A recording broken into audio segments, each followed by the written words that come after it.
friends, welcome to Belinda's Book Cafe. In this video we're going to talk about Rent a Boyfriend by Gloria Chao as part of the Hero Voices book tour. And at the same time, we're going to be making some purple sweet potato mooncakes. So this recipe is from Jasma and I will link her video. I spent all morning working on the dough, so now it's ready to be pressed into nice cute mooncakes. So we're going to talk about that and talk about the book at the same time, and towards the end of the video we're going to make a sweet potato latte so that we can have a nice warm latte to go with our mooncakes.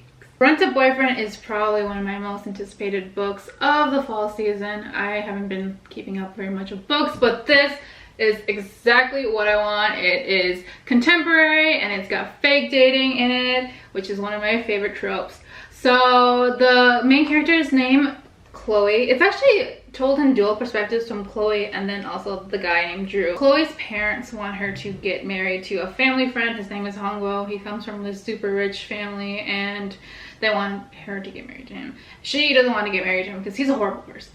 And so what she does is she rents a boyfriend from this company that does boyfriend rentals, and she gets Drew to come home with her for Thanksgiving to meet her parents and then convince her parents that she doesn't need Hongbo, who is a horrible person. Needless to say, you know, it's fake dating and eventually they start real dating, which is a lot of fun. We'll see how well I can talk and do this. So, making mooncakes. Yeah. So yeah, that's the premise of the book, and I really enjoyed it. I think that it lived up to my expectations. The book is told in two perspectives, so Chloe and then also Drew, and I thought it was going to be kind of interesting to read a dual perspective like this with fake dating, because, you know, of course fake dating, eventually they're gonna end up real dating. So I thought it'd be interesting to see kind of like how each of them are feeling, and yeah. And I think the author did really well with that, because it's mostly Chloe's perspective, but we do get Drew's, and I think it balances really well with how she picks out which scenes she wants to be in Chloe's perspective and which scenes she wants to be in Drew's perspective. Another thing I really liked about this book is that it really centers on family, and the relationship between Chloe and her mom is really fun to read about, but I think it's also something that a lot of people will be able to relate to. Like Chloe, she is a very like independent person, but you know, when she's with her parents, she's kind of a different person than she is when she's by herself at college. She goes to university in Chicago away from home, and when she's with her other friends she goes by Chloe. When she's with her parents she goes by Jingjing. And I think a lot of people will be able to relate to some of her struggles with her family, and that she really wants to do good by them, I guess, and she really cares and loves about her parents a lot, even though they're really pushing on this engagement towards Hongbo, and it's a little much, especially with her mom. And sometimes her mom has said not the greatest things to her, but she really wants to show her parents that she can be independent and that the things that she's interested in are worthy. Like, she's majoring in economics, not dentistry like her parents are, being a doctor or going to Stanford or Harvard or whatever like her parents are. And I think a big part of the story is her finding her voice and standing up for herself to her parents, which I think a lot of people will relate to. I definitely can relate to that. It was really rewarding to read about it, and I think that's also really great because Chloe is, I don't know, I really love how she's written. She's super charming. I don't know how else to describe it, but the writing is like a great mix of humor. It's a little quirky. It's oh, I think I over squished my mooncake. Okay, it's got a little bottom to it. It was also very honest, and yes, here we go, mooncake. I think because my dough is a little soft since I took it out of the fridge, it's a little squishy, but that's okay. They'll end up being cute. I have 3 different shapes, and I wanted to make 2 of each. So let me just trade out my mold. Yes. Here we go. Ta-da! Drew is also going through kind of a similar experience where he wanted to be an artist, and so he ended up dropping out of college, which then made his parents disown him. So he hasn't really talked to his parents, but he's really trying to pursue his dream of being an artist. Something that I really liked about the relationship between Drew and Chloe is just how honest they were. I mean, they're here under the pretense of fake dating because of the whole situation, but I really liked how around each other they could be themselves, and they had a really good, like a healthy relationship, or healthier than you normally see in YA, without so many like misunderstandings and things like that, which I really enjoyed because I feel like it's a more realistic. I think I've kind of outgrown YA in the past couple of years, so to read about these characters, Chloe being in college, Drew being like 2 years older than her, I really enjoyed, because I think they have a lot more emotional maturity to them, since that they are a little older, and I think them together, they're able to kind of help each other grow and reflect on things. That's like one thing I liked about Chloe too, is that she was very reflective and thought a lot about herself and her family and where she fits in and things like that, and I don't know, I just felt like she was a very honest character, so I like that. What else about this book? The culture aspect. I loved it because it just felt so natural. Like, I don't know, it didn't like stand out or anything, and like the places where she would work, the author would work in Chinese words, it just felt supernatural. And there's also a glossary for people who don't know Chinese, aka me. That was really great. And the way that, I don't know, in like Asian families, I feel like your life to some extent does revolve around food. Like, I always kind of like structure my day based off of when I'm gonna eat and when I'm gonna cook. A lot of times they're having meals together, and I really loved that. But also just, I don't know, since both Chloe and Drew have like Chinese, Taiwanese, I think Taiwanese heritage, I think it's really great that they can understand each other in that way. I think there's a lot of things that kind of go unspoken, but the two of them being able to connect over those things is really great. I loved all the food, especially, you know, her mom's very like fun fusion food that is very not that great, but very inventive. The format of the book is also really fun because not only is it told in dual perspectives, but we also have a lot of text messages, because Chloe lives in Chicago and Drew lives in California, where her parents are. We get to see them over the holidays, but then also when they're at home, we get to see text messages, and I feel like that made the book go super fast, because yesterday I wasn't able to start reading until like 7 p.m. and I had 300 pages of the book left. I just finished it around 1 a.m., which isn't bad. I think it was really fun to see them interact in that way too. I enjoyed reading that a lot, and I think it's kind of, I don't know, when I write, I feel like you can tell a lot about a person's character by the things they say and the way they say things.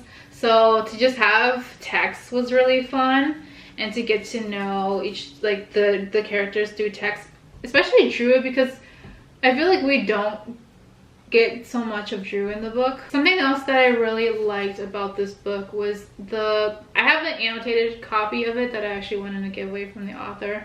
Thank you, Gloria Chao, because I loved it. I love seeing your annotations. One of the things that she pointed out was that she wanted to show different diaspora stories, and I think this is a really like important point, especially for people who maybe aren't in the community, just to show that there's a really large diversity, especially in Asia, and depending on, you know, your family's history and where like geographically your family comes from, it's a very different experience. Chloe and her parents and her community, most of the people in her community are doctors, and so they're all like super educated, and they're middle class, wealthy, have a comfortable living situation. But with Drew, his family is a bit more like middle class, more working class. It was interesting to kind of see that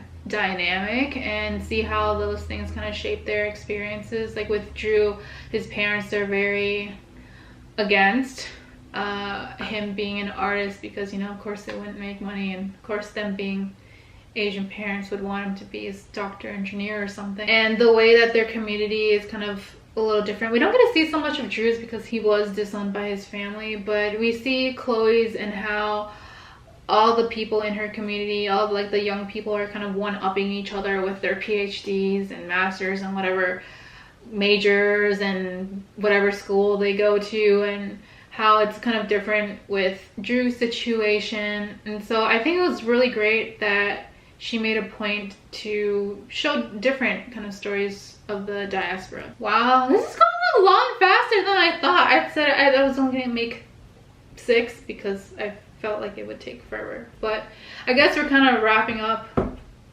topics of the book. Overall, I just really enjoyed this book. It's not so much plotty as more slice of life. And I think it was kind of fun that we got to see them interact over different holidays as well. So like Thanksgiving, Christmas, New Year's, Chinese New Year. And it was a really great book. I don't know what else to say about it. I enjoyed it a lot. I'm super thankful to have been able to participate in the tour and to have gotten this annotated copy because that was a lot of fun. And yeah, so if this is a book that interests you, definitely check it out. I have finished making my mooncakes. I'll show you an up-close video of them, and then we'll get started on our sweet potato latte. I made a total of 6 snowy mooncakes, 2 of each design. So this is the first one.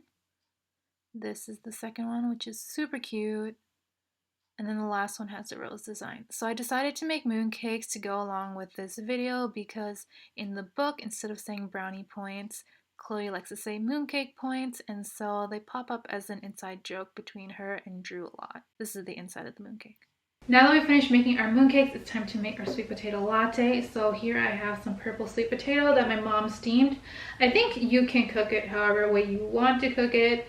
This is just how we cook it. I have about 100 grams, maybe a little more, that I'm going to put in. It has a pretty strong flavor, so you don't need to put a lot.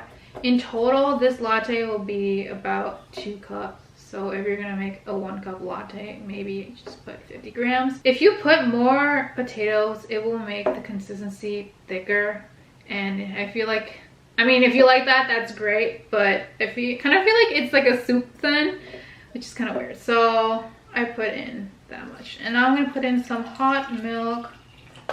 Put in, I guess, like 3/4 of a cup, and then we're gonna blend this together to make the latte. And my little blender here.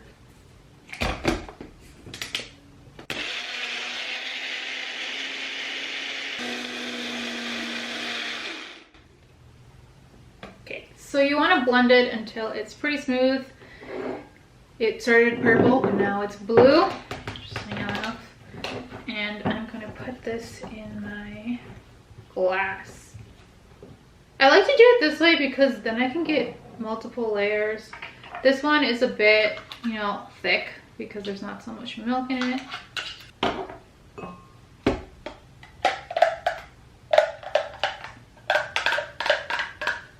So the reason why I like to blend it twice is that you can kind of get milk foam if you blend hot milk. That's like a method to get milk foam. But also because I think if I blend it twice, I mean, I get the layers, and then I also can kind of clean my blender. When you mix everything together, it does mix pretty well. So that is good. Or else you can just mix it all together. You know, if you're only making a 1 cup latte, you can just put it all in at once. I'm gonna put in the rest of my milk, and this is about a cup of milk. Okay, here we go. Let's hope it doesn't get too messy. blend it again.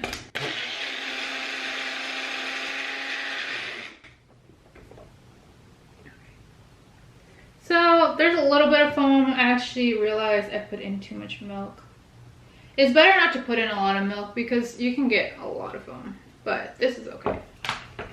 When you do it like this and put the rest of your milk in, it's gonna make the rest of your milk this like grayish blue color, which is totally fine if you like it like that. But if you want more white colored milk, I would put in maybe a half a cup to blend and like clean up the blender, and then do another half a cup, or else just add more milk here. You don't even need to blend it. So let's try to pour it gently. It's kind of nice to have that really thick layer because then it makes it easier to layer because it's so thick. Now I have a little bit of milk foam. I like to add a little bit of cinnamon to sprinkle on top, and it makes a really nice fall drink. Ta-da! If you stir it a little, it kind of makes a cute swirly design.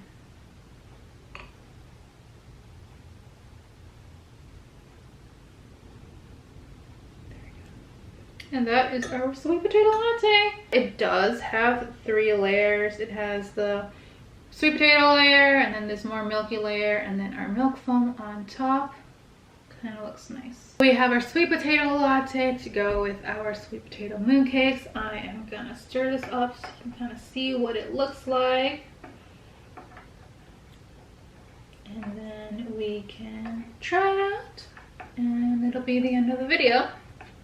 So thank you so much for watching this video and joining me in making mooncakes and the sweet potato latte and talking about the book. I really enjoyed this book a lot, and I think it's a book that a lot of people will relate to. I think it also does a good job at capturing an Asian American experience, and it's just really fun. I really love the main characters, and I find them super charming and endearing, and it is just a fun book to enjoy, and I think it's kind of great for this holiday, fall, winter season too. Thank you so much for joining me at Belinda's Book Cafe. I hope you come visit again. We can make some more treats and another drink. When you try this, I'm sure it'll be super yummy. Yeah, it's perfect. It's perfect for a fall day or a winter day. And I also have my mooncake, so I'll take a bite of this.